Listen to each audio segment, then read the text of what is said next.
हे विनम्र गुरु दो मुझे अब शरण है नमन दे शरण दो समाधि मरण आपके दुई चरण में विनम्र नमन। जय बोलिए अनंतानंद सिद्ध परमेश्वरी भगवान की, प्रथम तीर्थंकर श्री ऋषभनाथ भगवान की, धर्म देश शास्त्रराज अंतिम तीर्थंकर भगवान महावीर स्वामी की, देवा परम पूज्य आचार्य भगवंत गुरु श्री मानकर महामुनिराज की, आचार्य भगवंत गुरु श्री विराट सागर जी गुरुदेव की, मम दीक्षा गुरु आचार्य भगवंत गुरु श्री विनम्र सागर जी गुरुदेव की, मथुरा सिद्ध क्षेत्र की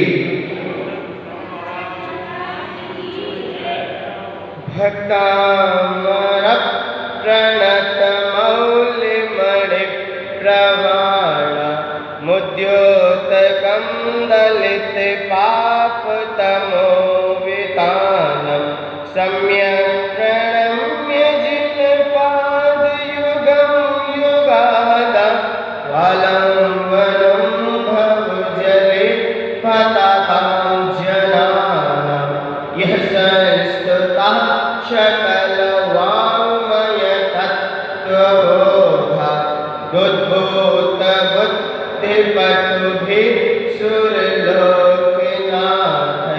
स्तोत्रैः जगत्त्रित्रय चित्तहरैरुदारैः स्तुते किलाहमपि तं प्रथमं जिनेन्द्रं बलगत्तुरङ्गगज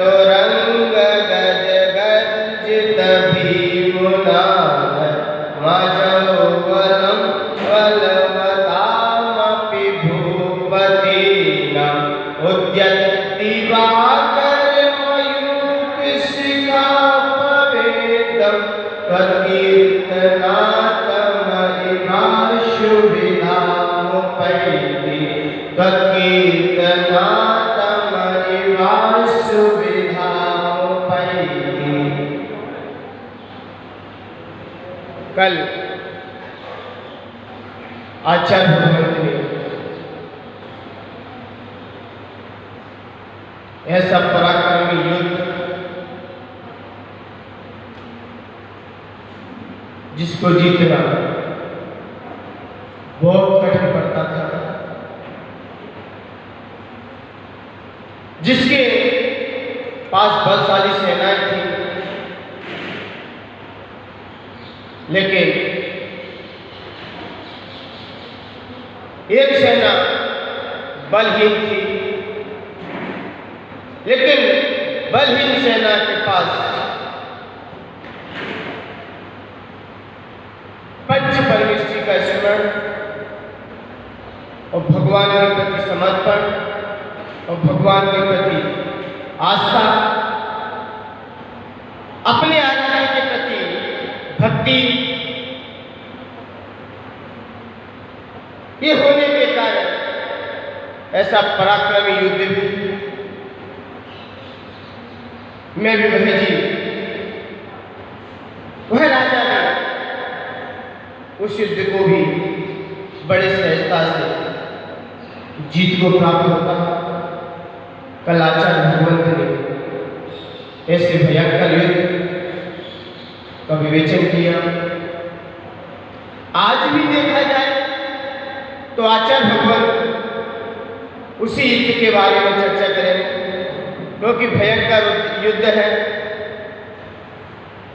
क्योंकि पहले विगत दिन से आचार्य भगवंत यही कह रहे हैं कि जब हमारी आयु पूर्ण होगी तब हमारा क्या भविष्य होगा, लेकिन अभी तो आयु मेरे पास क्या है, शेष है।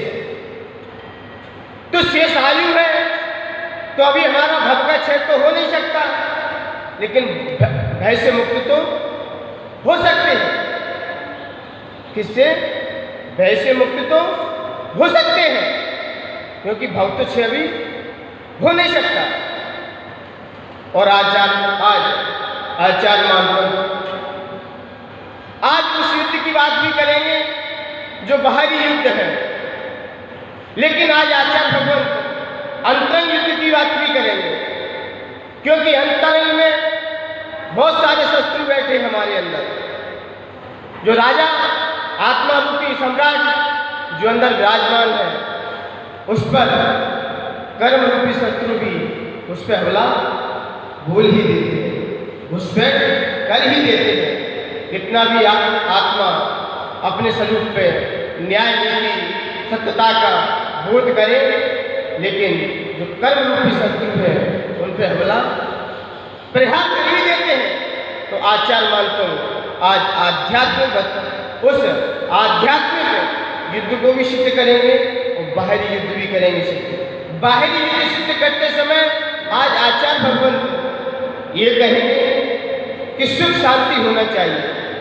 युद्ध भले कितने भी हो, लेकिन हमारे जीवन में सुख शांति का विलास होना चाहिए। ऐसी लड़ाई जीवन में होना चाहिए, ऐसे युद्ध होना चाहिए जिस युद्ध में सुख शांति का भी वास हो, ना कि विरोधाभास का प्रकाश हो। तो आचार्य भगवंत आज यही स्तुति करेंगे अपनी। तो छंद नंबर 43 जिसके पास किताब हो वो ले सकते हैं यहाँ से। छंद नंबर 43 निकालेंगे। आगे से विवेचना आज बड़ी गंभीर है और आज व्यक्ति अपनी आत्मा को भी लखेगा कि वास्तव में हमारी आत्मा भी बहुत शक्तिशाली है, लेकिन कर्म रूपी सेनानियों से कैसा पराक्रम किया, इसके ऊपर कैसा आक्रमण किया है, आज इस विषय में थोड़ा प्रकाश। छंद नंबर 43 निकालिए, इसके फिर आगे अपनी चर्चा होती रही। कुंतार भिन्न गज शोणित वारिवा,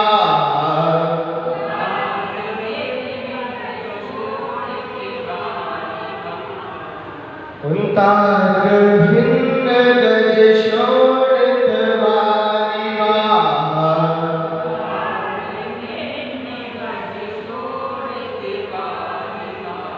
विगावतार तरना तुरयोद्ध भीमे,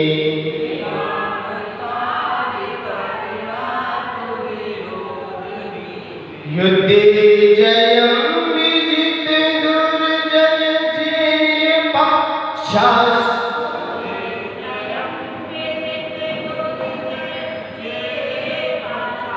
युद्धे जयं विजित दुर्जय जेय पक्षास,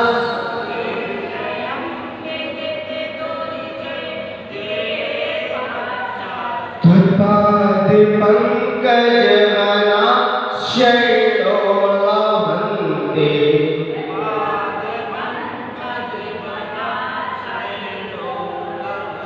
त्वत्पाद पंकज मना शरणो लभन्ते।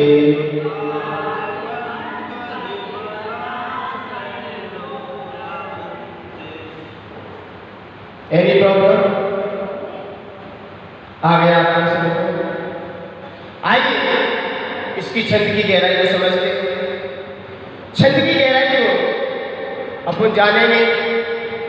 इस छंद में आचार्य मानते हैं क्या कह रहे हैं? इसका फल है सर्व शांति दायक।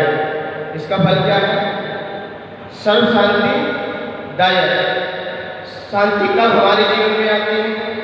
जब आत्मा का कर्मों से जब महासंग्राम होता है, जब आत्मा का और कर्मों का जब महासंग्राम रूपी युद्ध छिड़ता है, तब हमारे जीवन में शांति का वास होता है। जीवन में शांति चाहिए कि नहीं चाहिए? जीवन में सुखी रहना है कि दुखी रहना है? जीवन में क्या रहना है? सुखी रहना है कि दुखी रहना है? तो यहाँ पर आचार्य मानते आज यही सिद्ध कर रहे हैं कि सर्व शांति दायक युद्ध भी हो, लेकिन कैसा युद्ध हो? शांति को लिए हो। तो जीवन में सुखी रहना है प्राणी को। तो मैंने विगत दिन में आपको चर्चा की थी, जीवन में सुखी रहना है तो एक काम कीजिए। क्या काम करना है? आप हर प्राणी की प्रशंसा करें। हर प्राणी की आप प्रशंसा करोगे, हर जीव की प्रशंसा करोगे और हर जीव के अंदर आप गुणों को देखने का भाव रखोगे तो आपके जीवन में कभी दुख का निवास नहीं हो सकता। आप हर जीव के अंदर गुण देखिए, हर जीव के अंदर गुण की प्रशंसा कीजिए और गुण का उनका व्याख्यान कीजिए, तो व्यक्ति कभी अपने जीवन में कभी दुखी नहीं रह सकता। और किसी को अपने जीवन में सुख नहीं देखना है, हमेशा दुखी रहना है पूरी लाइफ टाइम तक, तो एक काम कीजिए, व्यक्ति जिंदगी में दुखी रहेगा। दुखी रहना है कि सुखी रहना है? तो आचार्य मानतुंग कह रहे हैं कि दुखी रहना है तो आप किसी के अवगुण देखिए, किसी के क्या अवगुण की तरफ अपनी निगाह रखिए और उनके अवगुणों को एक दूसरे को बताइए। तो अपनी डायरी पे लिख लेना कि मैं जिंदगी भर कभी सुखी नहीं रह सकता, मैं जिंदगी भर क्या रहूँगा, दुखी रहूँगा। तो मान्यवर आपको सुखी रहना है कि दुखी रहना है? क्या रहना है? कहना अलग बात है, व्यक्ति कहता, जो कहता वो करता नहीं है और जो करता है वो कहता नहीं है। मैं हकीकत बोल रहा हूं कि आपको कहीं डाउट हो रहा है इसमें?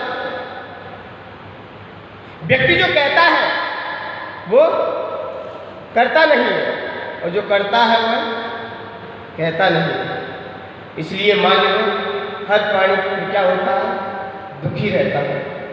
जो आप कहना चाहते हो उसे जीवन में भी अपनाना चाहिए। भैया इसका अंदाज थोड़ा कम कर दीजिए। तो आचार्य मानतुंग आज यही कह रहे, कुंताल भिन्न। कैसा? कुंताल भिन्न, यानी कि ऐसे मल्ल युद्ध खड़े हुए हैं, ऐसे मल्ल सामने आ चुके हैं जिनके भालों पर अग्रभाग पर क्या भालों के अग्रभाग से जिन्होंने छिन्न कर दिया है, क्या कर दिया है?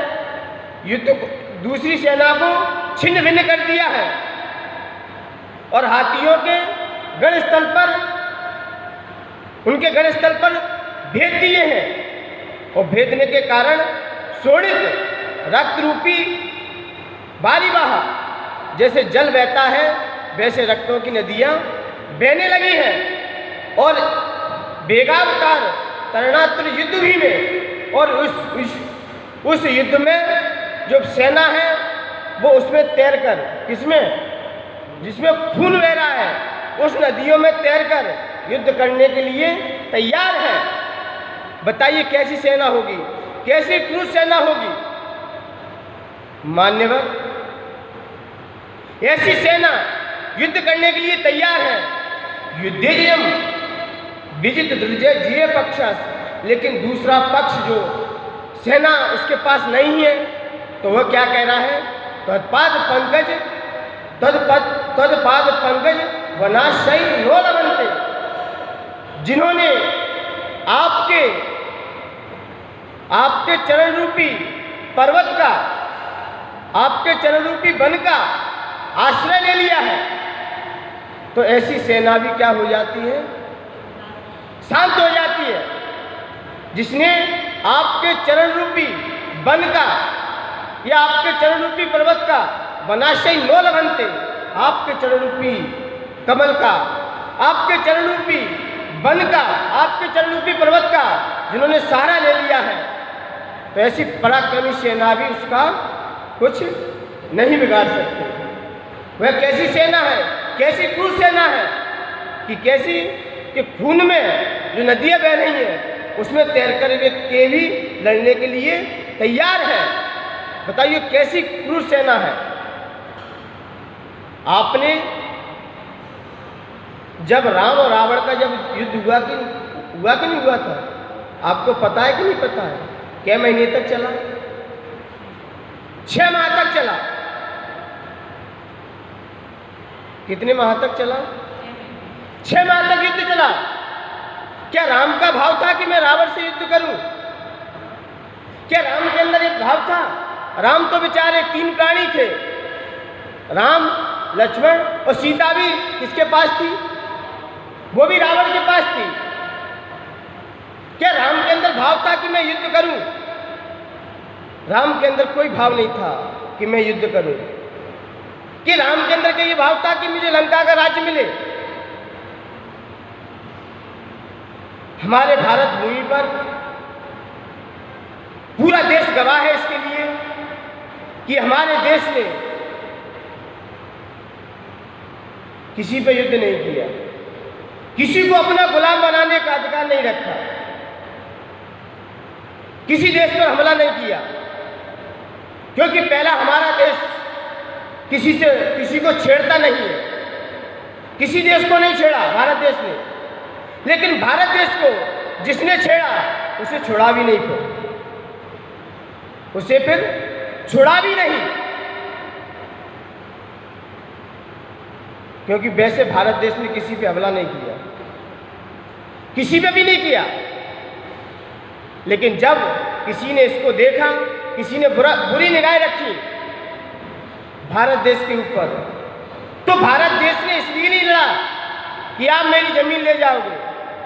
वो तो एक अपना स्वाभिमान के ऊपर लड़ता है, और स्वाभिमान तो सबके अंदर होना चाहिए। स्वाभिमान किसी को नहीं खोना चाहिए अपना, हर व्यक्ति का स्वाभिमान होता है। लेकिन भारत देश ने किसी पर हमला नहीं किया। लेकिन भारत देश की ये भूमि रही है। राम ने रावण के साथ युद्ध किया, लेकिन उनके अंदर ये भाव नहीं था कि मुझे लंका का राज्य मिले। उनके अंदर क्या था? मेरी सीता वापस आ जाए। लेकिन क्या महीने तक युद्ध चला? 6 महीने तक युद्ध चला, लेकिन उसमें इतनी हिंसा नहीं हुई जितनी हिंसा महाभारत में हो गई थी। महाभारत का युद्ध मात्र 18-20 दिन का था, 18 ही दिन का था बल्कि, लेकिन उसमें सबसे ज़्यादा हिंसा हुई तो महाभारत में हुई थी। कई सेनाएं तबाह हो गई थी, लेकिन राम का रावण के साथ युद्ध हुआ, 6 माह तक हुआ, लेकिन उसमें इतना क्या सेना की हानि नहीं पहुंची। अब आइए और चलते हैं, अतीत में चलते हैं, और अतीत में चलते हैं, और विगत पीछे के दिनों में और चलते हैं। ये युद्ध की परंपरा कहाँ से आई? भरत और बाहुबली से। युद्ध की परंपरा कहाँ से आई? भरत बाहुबली से आई है। उसके पहले किसी का युद्ध नहीं देखा मैंने। इतिहास उठा के देखा तो सबसे पहले युद्ध की परंपरा को जब देखा गया तो भरत और बाहुबली से। क्यों हुआ भरत बाहुबली से? क्योंकि भरत बाहुबली से जब भगवान आदिनाथ जब कैलाश पर्वत जब उन्हें बैराग हुआ तो उन्होंने अयोध्या का राज किसको दिया? अयोध्या का राज किसको दिया? भरत को दिया। लेकिन पौदमपुर का राज किसको दिया? बाहुबली को दिया। लेकिन ये सारे युद्ध, ये सारे जब बंटवारा कर दिए, जब 6 माह तक जब चक्ररतन से भरत ने सारे राजा को अपने अधीन कर लिया, सारी राजा को क्या कर लिया? अपने अधीन कर लिया। लेकिन 100 पुत्र थे आदिनाथ भगवान के, लेकिन उन्होंने राजा भरत की अधीनता को स्वीकार नहीं किया। उन्होंने अपने परमपिता परमात्मा की शरण में चले गए, लेकिन भरत के राज्य को, राजा भरत के अधीन को स्वीकार नहीं किया। उन्होंने परमपिता आदिनाथ भगवान की चरण को स्वीकार कर लिया। लेकिन 60,000 वर्ष तक युद्ध चला है, सारे राजाओं को उन्होंने अधीन किया भरत चक्रवर्ती ने। लेकिन जैसे ही भरत चक्रवर्ती अपने अयोध्या की तरफ प्रवेश किया तो चक्ररतन क्या हमेशा आगे चलता है? क्या चलता है? चक्ररतन हमेशा आगे चलता है। चक्ररतन ये बता देता है कि चक्रवर्ती है। चक्रवर्ती की पहचान चक्ररतन से ही होती है। तो जब आगे चलता था, जैसे ही अयोध्या नगरी में प्रवेश किया तो चक्ररतन वहां पर रुक गया, आगे बढ़ नहीं पाया। तो भरत चक्रवर्ती ने दिमाग लगाया कि मेरा चक्ररतन कैसे रुक गया यहाँ पर?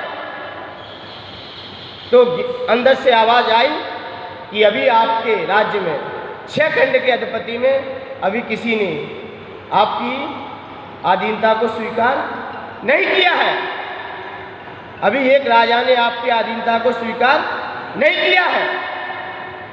तब उन्होंने एक दूत को भेजा भरत चक्रवर्ती ने, किसके सामने? बाहुबली के सामने। तो वैसे तो भरत बड़े थे और बाहुबली अनुज थे, छोटे थे। तो छोटे थे तो वैसे बुलाते तो बाहुबली भरत के पास चले जाते, लेकिन दूत को भेजा, क्या भेजा कि आपको भरत की क्या अधीनता को स्वीकार करना पड़ेगा। तो भरत ने कहा, बाहुबली ने कहा,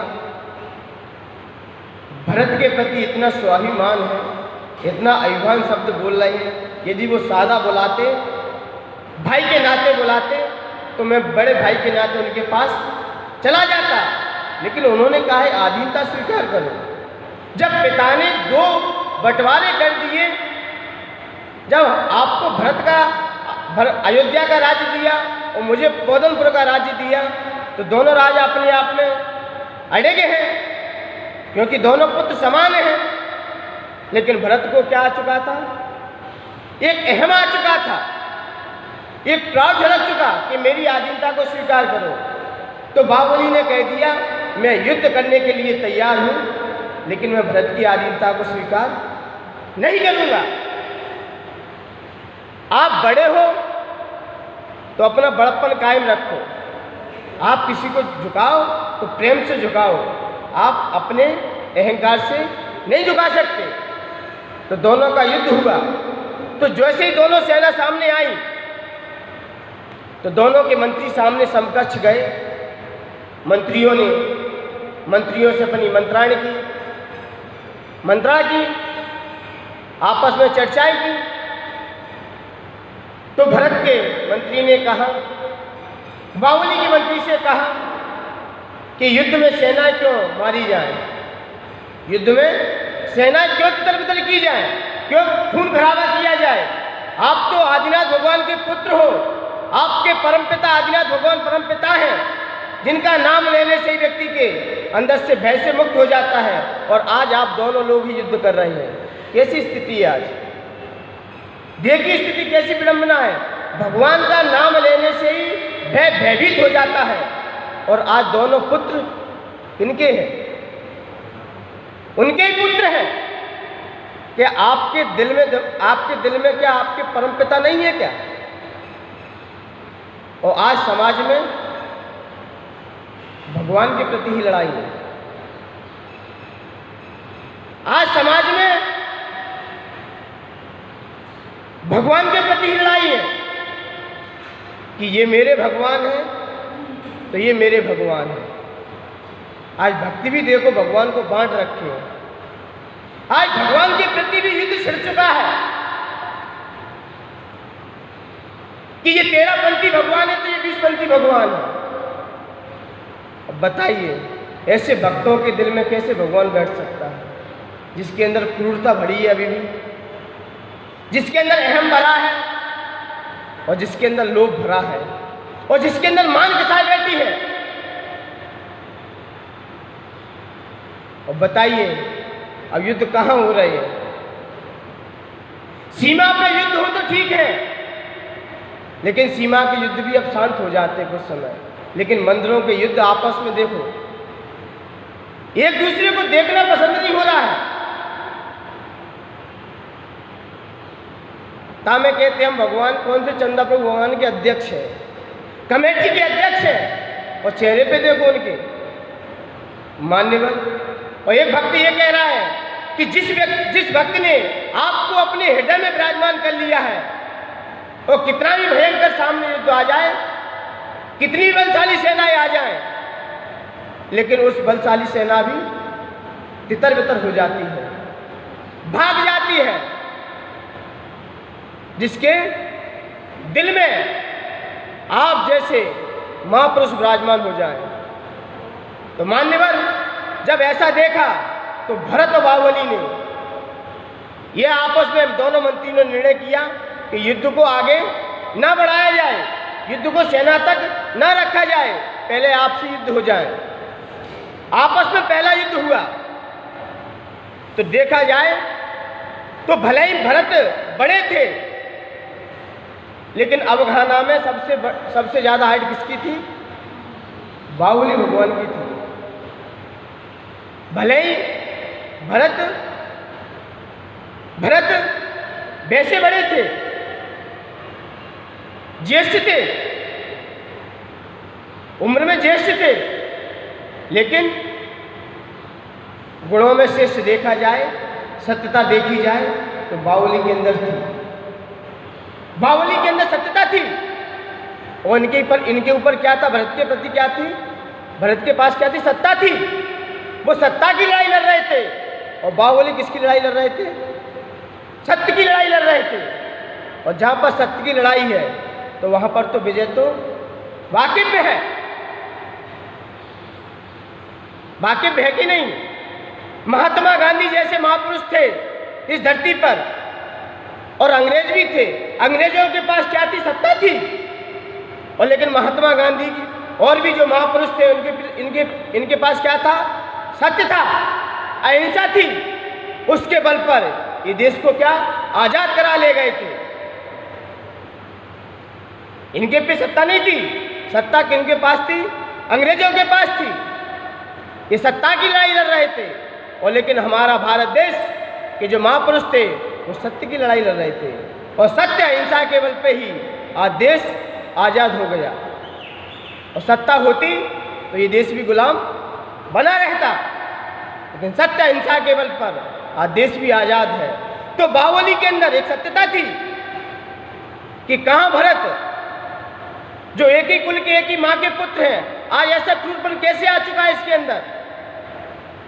तो भरत तो युद्ध करने के लिए तैयार हो गए। और तैयार हो गए तो पहले कौन सा युद्ध हुआ था? पहला कौन सा युद्ध हुआ था? पहला कौन सा युद्ध हुआ था? जष्टी युद्ध हुआ था। आंखों से आंख मिला के युद्ध हुआ था। तो भरत की आंखें तो नीची थी और बाहुली की ऊंची थी। तो बाहुली तो देखते ही रह गए और भरत तो अपनी आंखों को झपका चुके, क्योंकि उनकी दृष्टि ऊपर तक जा नहीं रही थी। और बाहुली तो सिर्फ आंखें करे देखते ही रहे, देखते रहो। और भरत ऊपर सर उठाए हुए थे, क्योंकि उनका कद छोटा था। और बाहुली तो बाहुली थे, उनकी हाइट तो ऊंची थी। लेकिन जैसे ही नेत्र दृष्टि युद्ध से हारे, नेत्र युद्ध से हारे, तो फिर कौन सा युद्ध किया उन्होंने? कौन सा युद्ध किया? फिर इसके बाद कौन सा युद्ध आया था? कौन सा युद्ध आया था इसके बाद? मल्लयुद्ध हुआ। आपस में लड़ाई लड़ी। तो भरत ने युद्ध में पराक्रम नहीं दिखाया अपनापन, लेकिन बाहुली ने दोनों हाथ से उठा के ऊपर रख दिया। वैसे देखा जाए चक्रवर्ती की हार नहीं होती। चक्रवर्ती किसी से हारता नहीं है, लेकिन पंचम काल है, हुंडा अपसर्णी काल दोष है, जिसमें चक्रवर्ती को हारना पड़ा। तीर्थंकरों की कभी पुत्री नहीं होती। सारे तीर्थंकर समय से कैसे लोग से आते हैं। सारे तीर्थंकरों का जन्म अयोध्या नगरी में ही होता है। और चक्रतन कभी ठहरता नहीं है, कभी गिरता नहीं है। चक्रवर्ती का मान कभी गिरता नहीं है। लेकिन ये काल दोष के कारण ऐसा हो गया। ये हुंडा अपसर्णी काल दोष चल रहा है ना, इसके कारण ऐसी अनहोनी घटनाएं हो गई। 5 तीर्थंकर बाल ब्रह्मचारी रह गए। सारे तीर्थंकरों की शादी होती है, क्योंकि ये सभा का उपदेश कौन देगा? आगे परंपरा कौन चलाएगा? ये 5 तीर्थंकर बाल ब्रह्मचारी रह गए। तो क्या? काल दोष के कारण। तो ये काल दोष था। चक्रवर्ती का मान गलत किया। किसके द्वारा हुआ? बाहुली के द्वारा हुआ। और इसके बाद कौन सा युद्ध हुआ? इसके बाद कौन सा युद्ध हुआ? जल युद्ध हुआ। जल से भी वो हार चुके, क्योंकि उनकी अवगाहना ऊपर थी। वो ऊपर पानी नहीं फेंक पा रहे थे चेहरे के ऊपर, और बाहुली ने तो 3-4 बार चेहरे पे पानी मार दिया। तो पानी मारा चेहरे पे तो वो तो घबराने लगे, और वो तो पानी फेंक ही नहीं पा रहे थे। कौन? भरत बाहुबली के प्रति। पानी पहुंच ही नहीं रहा था, क्योंकि उनकी गर्दन तक ही रह जाए पानी और नीचे आ जाए, और जब तक चेहरे तक पानी न जा पाए तब तक युद्ध, आप युद्ध पे विजय भी नहीं ले सकते। तो बाहुबली ने 5-6 बार उनके सर पे पानी मार दिया। तब उन्होंने देखा, फिर लास्ट में भरत को अंदर से क्रोध आ चुका, उन्होंने चक्र रत्न निकाला और बाहुबली के ऊपर क्या कर दिया, छोड़ दिया। तो जैसे ही छोड़ा तो बाहुबली भगवान तो ध्यानस्थ थे, वो ध्यान मुद्रा में बैठ चुके थे, कायेश्वर की मुद्रा थी, खड़े थे। तो चक्र रत्न ने उनकी 3 परिक्रमा लगाई, 3 परिक्रमा लगा के और नतमस्तक होता हुआ वो सीधा वापस चला गया। तब बाहुबली के अंदर एक स्वाभिमान जागा, ये कुटुंब, ये वसुधा किसकी हुई है, ये वसुधा किसकी है, जिसके ऊपर भाई भाई के ऊपर ऐसा युद्ध छिड़ चुका है। क्योंकि चक्ररत्न की विशेषता होती है, वो कभी अपने परिवार के ऊपर नहीं चलता। चक्ररत्न की विशेषता होती है, चक्ररत्न की क्या विशेषता होती है, वो अपने परिवार वालों के ऊपर नहीं चलेगा, सबके ऊपर चल जाएगा, लेकिन अपने परिवार वालों के ऊपर वह चक्र नहीं चलता।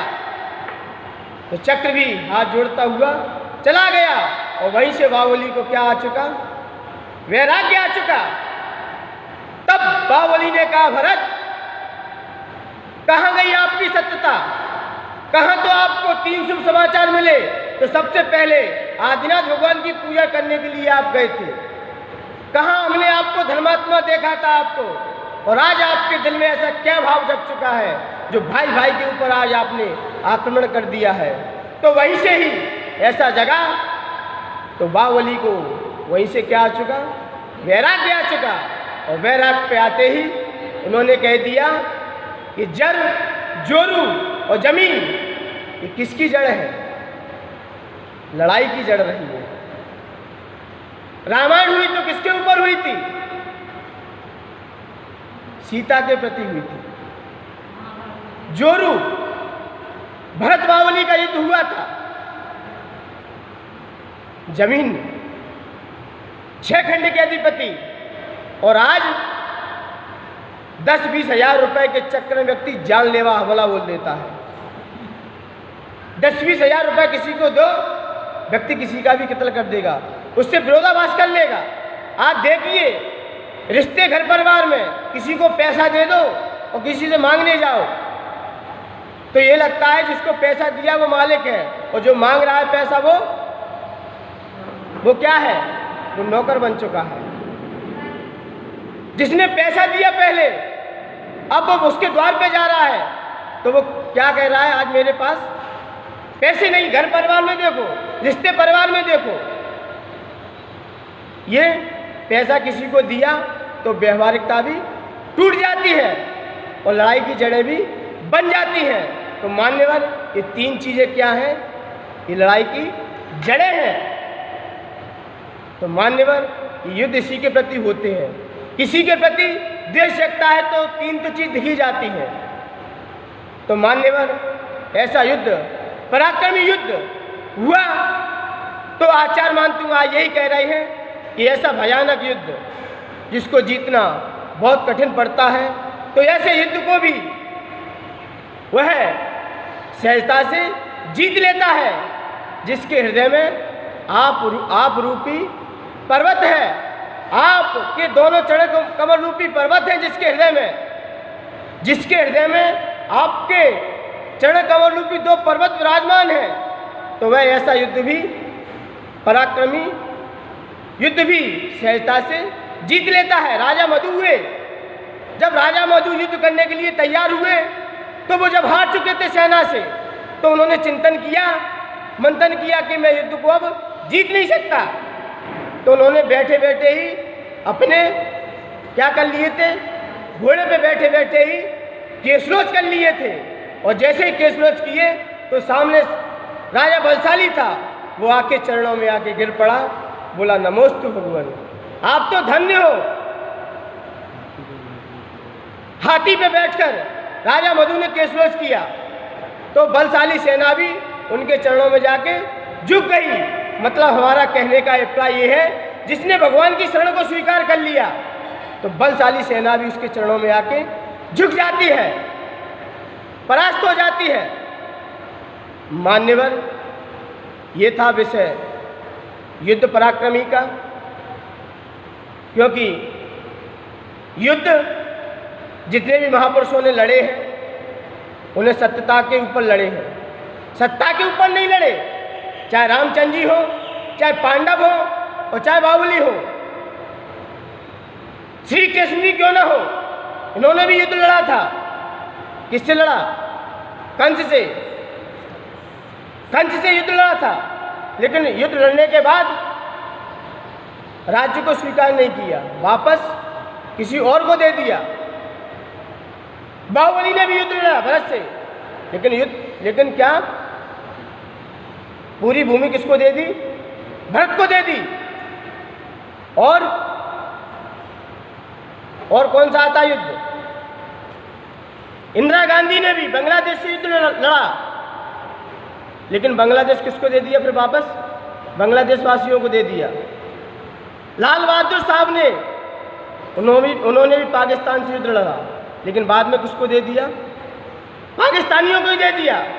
मान्यवर, हमारे देश के महापुरुषों की भावना हड़पने की नहीं रही है, हमेशा देने की रही है। जो महापुरुष हुए हैं उन्होंने किसी का लिया नहीं है, दिया ही दिया है। लोग कहते हैं कि भारत भूमि ने जैनों ने दिया ही क्या है भारत भूमि को? अरे, जो जैनों ने दिया है शायद किसी ने ऐसा दे नहीं पाया। जब भारत देश को भारत नाम किसने दिया? भरत जैसे चक्रवर्ती ने दिया कि नहीं दिया? और इस देश को आजाद कराया किसके बल पर? सत्य अहिंसा के बल पर। सत्य अहिंसा का उपदेश किसने दिया? भगवान महावीर ने दिया। और गांधी ने जो उपदेश दिया तो भगवान महावीर स्वामी का ही अनुसरण किया था। तो मान्यवर, और समता का उपदेश दिया कि समता से अपना जीवन जीना चाहिए, तो साक्षात भगवान पार्श्वनाथ ने उपदेश दे दिया कि इतना उपसर्ग आने पर भी वो समता में रहे। और लोग कहते हैं कि जैन दर्शन ने भारत के लिए दिया ही क्या है? तो मान्यवर, ये जैन दर्शन ने बहुत कुछ दिया है, तो मतलब युद्ध का प्रकरण चल रहा है। तो ऐसा पराक्रमी युद्ध, अब आइए अब इसको आध्यात्मिक दृष्टि से देखते हैं। आध्यात्मिक दृष्टि से आचार्य भगवंत मानतुम कह रही है कि मैंने ये युद्ध तो बाह्य युद्ध तो अनादिकाल से किए हैं, मैंने ये बाह्य युद्ध तो अनादिकाल से करते आए हैं, और कई बार मैंने शरीर को धारण किया है, कई बार इस मनुष्य पर्याय में आकर हर जीव ने कई बार जन्म लिया है, लेकिन वास्तविक युद्ध हमें किससे लड़ना है वो देखिए। वो आज आचार्य भगवंत अपनी गहराई में जा रहे हैं कि वास्तव में हमें युद्ध लड़ना है तो किससे लड़ना है? कि आत्मा एक सम्राट बैठा हुआ है अंदर, जो भी शक्तिशाली है, अटूट शक्ति है जिसके पास, लेकिन कर्मों की शक्ति भी तीव्र है, क्योंकि इस कर्मों ने इस आत्मा की शक्ति को इतना गुलाम बना रखा है, इतना गुलामियत कर दी है कि जैसा कर्म कहता है वैसा जीव करने लगता है।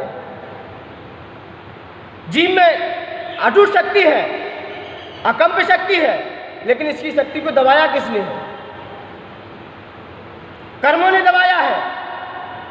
तो आचार्य मानतुम कह रहे हैं ये कर्म भी सबसे बड़े शत्रु है। क्या है? कर्म भी क्या है? ये शत्रु है, इनको ही पछाड़ना है सबसे पहले, तब वह आत्मा भी विजय को एक दिन प्राप्त हो जाएगी। तो आचार्य मानतुम आज अंदर गहराई में जा रहे हैं। जब ऐसी बलशाली सेना जो 148 अक्षौणी सेना लगी हुई है, जो आत्मा पे हमेशा हमला बोला करती है, जिसमें इन सभी कर्मों का राजा जो बैठा हुआ है, वो सबसे बड़ा कर्मों का राजा कौन है? कर्मों का राजा कौन है? मोहिनी कर्म। वो सबसे राजा बड़ा किंग बना बैठा है। जो मोहिनी कर्म है, जिसके पास 28 क्या है, 28 क्या है जिसके पास 28 सेना को लिए बैठा है और आत्मा के ऊपर हमेशा हमला बोलता ही रहता है, और जिसके 28 सेना के साथ पीछे 120 सेना और इसका पीछा करती है कि मैं भी आपके साथ हूँ। तो आचार्य मानतुंग आज आत्मा की सेना को भी प्रकट कर रही है कि आत्मा भी अपनी सेना को जागृत करे। जब तक आप आत्मा अपनी सेना को प्रकट नहीं करेगी, तब तक कर्म रूपी सेना को भी आप परास्त नहीं कर सकते। तो फिर आत्मा ने अंदर से अपनी सेना को जागृत किया, उसने भी गठन कर दिया। उसने अपनी कैबिनेट मंत्री, जो मंत्री होता है, उसने अपनी कैबिनेट बिखरा दी। उसने 13 प्रकार चारित्र रूपी गृह मंत्री बना दिए। ये गृह मंत्री है 13 प्रकार का चारित्र, और 12 प्रकार का तप ये रक्षा मंत्री है। उसने भी आत्मा जो सम्राट है, उसने भी अपनी कैबिनेट बनाई, क्योंकि हम अपनी कैबिनेट नहीं बनाएंगे तब तक हमें सामने वाली सेना को भी परास्त नहीं कर सकते, क्योंकि हमें भी सेना सामने रखनी पड़ेगी। तो उसने भी अपनी सारी सेना को सामने रख दिया। 12 प्रकार का तप और 22 प्रकार का क्या परिचय सामने रख दिया, और 10 प्रकार के धर्म, जो मुख्यमंत्री है जिसके पास 10 प्रकार के धर्म है, तो ये क्या है, मुख्यमंत्री है। जब उसने अपनी चारों बगल कैबिनेट बैठा ली, अब कह दिया अब कौन घुसपैठ करेगा। जब चारों बगल उसके कैबिनेट पूरे मंत्री बिखर पड़े, अब कौन प्रवेश करेगा अंदर। तो सबसे पहले 13 प्रकार का चारित्र आया जीवन में, तो उसने सबसे पहले मोहिनी कर्म पे हमला कर दिया, और जैसे ही मोहिनी कर्म को पछाड़ दिया तो सारी सेनाएं तितर बितर होने दिखाने लगी। तो मोह महामद पियो अनादि, भूले आपको भ्रमतवाद। ये मोह के कारण ही व्यक्ति इतना पागल हो जाता है कि अपनी चेतना की शक्ति को भी भूल जाता है। और जैसे ही 13 प्रकार के चारित्र ने अंकुश लगाया किस पर, मोहिनी रूपी हाथी पर। ये मोह क्या एक हाथी है, ये भी चिंगारता है, चीखता है, चिल्लाता है। और ये और कर्म क्या है, कोई हाथी है, कोई रथ है, कोई सेना है, ये सब अलग अलग है। अब इसके सामने जब आत्मा रूपी सेना ने जब हमला बोला, जब 13 प्रकार के चारित्र ने जब मोहिनी कर्म पे हमला बोला, तो वो तो वैसे ही गिड़गिड़ाने लगा, वो तो रोने लगा, वो तो भागने लगा, वो तो चीखने लगा कि मुझे बचाओ। और जब तक 13 प्रकार का चारित्र जीवन में नहीं आएगा, तब तक आप मोहिनी कर्म को भी नहीं पछाड़ सकते। और जब 22 प्रकार का जब परिचय आता है जीवन में, तो ये क्या करता है, हमारे कोष को भरता है, जिसे कहते हैं वित्त मंत्री। जिसे क्या कहते हैं, वित्त मंत्री हमेशा कोष को बढ़ाता रहता है, वो घटने नहीं देता। तो परिचय आत्मा की विशुद्धि को और बढ़ाता है, आत्मा की कांति को और विकसित करता है। और 12 प्रकार का तप जो बाहर रक्षा करता है, ये क्या है, ये रक्षा मंत्री है। ये रक्षा करता है बाहर से, कोई आतंकवादी अंदर प्रवेश ना कर जाए।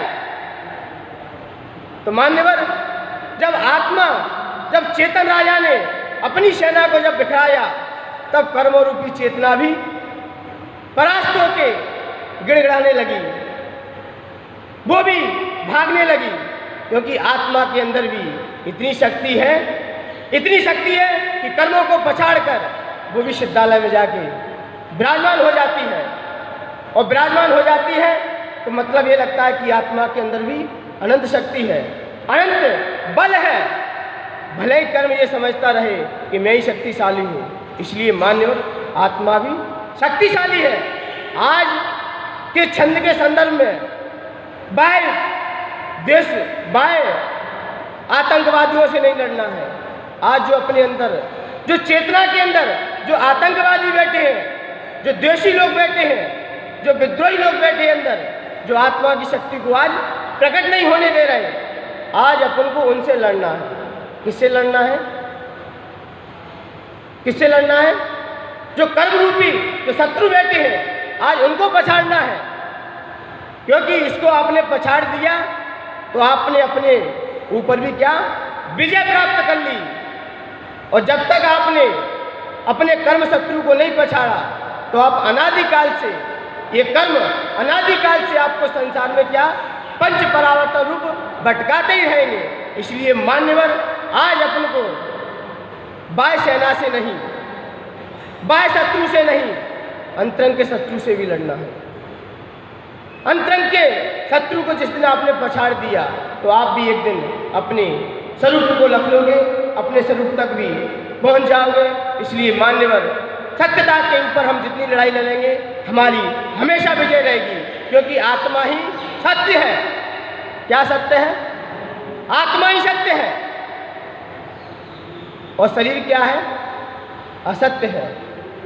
जब किसी की समाधि होती तो क्या बोलते हैं? राम नाम सत्य है।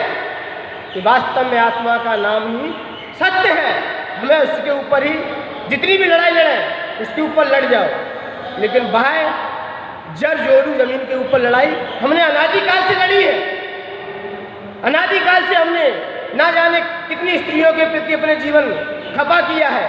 आज की युवा पीढ़ी देखो अपनी जिंदगी को किसके ऊपर बर्बाद कर देती है, अपनी जिंदगी पर ऊपर भी हमला बोल देती है। किसके कारण? जोरू के ऊपर, स्त्रियों के ऊपर। इसलिए मान्यवर ये जड़ जोरू जमीन, ये तो लड़ाई की बाह्य लड़ाई की जड़ें हैं, लेकिन वास्तव में हमें अपना लड़ना है तो अपनी आत्मा के ऊपर ही लड़ना है, ना कि ये बाह्य विभूति के ऊपर। क्योंकि बाह्य विभूति तो हमें अनादिकाल से मिलती आ रही है और मिलती जाएगी। हम अपने बाह्य विभूति के ऊपर ना लड़ें, क्योंकि ये बाह्य विभूति तो क्षण मात्र है, जो आज मिली है कल मिले या ना मिले, लेकिन हमें अपनी अंतरंग विभूति के ऊपर भी लड़ना है। ये आत्मा का कर्मों का जो संग्राम है आज उस पर भी हमें परास्त करना है। कर्म रूपी संग्राम को इस आत्मा के बल से हमें परास्त करना है, ताकि हम अपने स्वरूप को भी जान सकें, लग सकें। क्योंकि और भी विषय है, लेकिन आचार्य मानता हूँ आज इतना ही कह रही है कि सर्व शांतिदायक। ये क्या है इसका फल? आज सर्व शांतिदायक, जीवन में क्या देने वाला? शांति प्रदान करने वाला। तो शांति कब होगी? जब हम अपने स्वरूप को जानेंगे, जब हम अपने गुणों को जानेंगे, जब हम सत्य को जानेंगे, तब हम सर्व शांति से भी बढ़ सकते हैं। और ये बाह्य युद्ध करते रहेंगे तो कभी भी हमारे जीवन में शांति नहीं आ सकती। तो आइए इसके छंद को अर्थ आपने जाना, इसकी जाप पे है ओम ह्रीं वरम नमो महु सबीणम, ओम ह्रीं वरम नमो महु सबीणम। ऐसे मुनिराज, कैसे मुनिराज? जिन्हें क्या प्राप्त है? जिनके हाथ में कैसा भी भोजन जाए, कैसा भी जाए, लेकिन क्या हो जाता है? मधुर युक्त हो जाता है, मधुर हो जाता है। मधुर का मतलब अमृतमय हो जाता है। आपने देखा होगा घर परिवार में चौके लगते हैं, जब मुनिराज के आहार हो जाते फिर उसके बाद भोजन करो तो कैसा लगता है? मुनिराज के आहार हो जाए और फिर आप भोजन करो तो भोजन कैसा लगता है? और आप रोज करो तो वो स्वाद नहीं आता। इससे जाहिर है कि जिस चौके में मुनिराज जाते हैं, रूखा सूखा भोजन हाथ में आता है तो भी क्या हो जाता है? मधुर युक्त हो जाता है। ऐसे मुनिराज जो विदेश क्षेत्र में विराजमान है, उन मुनिराज को मेरा मन से, वचन से, काय से बारंबार नमस्कार हो, नमस्कार हो। आइए इसकी जाप पुण्य जानी, इसके छंद को पढ़ने के लिए तैयार होते हैं। हाथियों के खून की नदियाँ बही रण में, बेग से उतरे हैं योद्धा युद्ध के वन में। शत्रु को है जीतना दुर्लभ नजर आए, आपका आश्रय जो ले वो जीत पा जाए। सर्व शांतिदायक तेरी परम शरण, आदिनाथ गुरुमान तुमको करूं नमन। हो विनम्र भक्तांबर गाँव में पावन, आदिनाथ गुरुमान तुमको करूं नमन। आदिनाथ गुरुमान तुमको करूँ नमन। जय बोली देवाई जय श्री आचार्य भगवान की। आचार्य भगवान को श्री ब्रह्म स्वामी जी गुरुदेव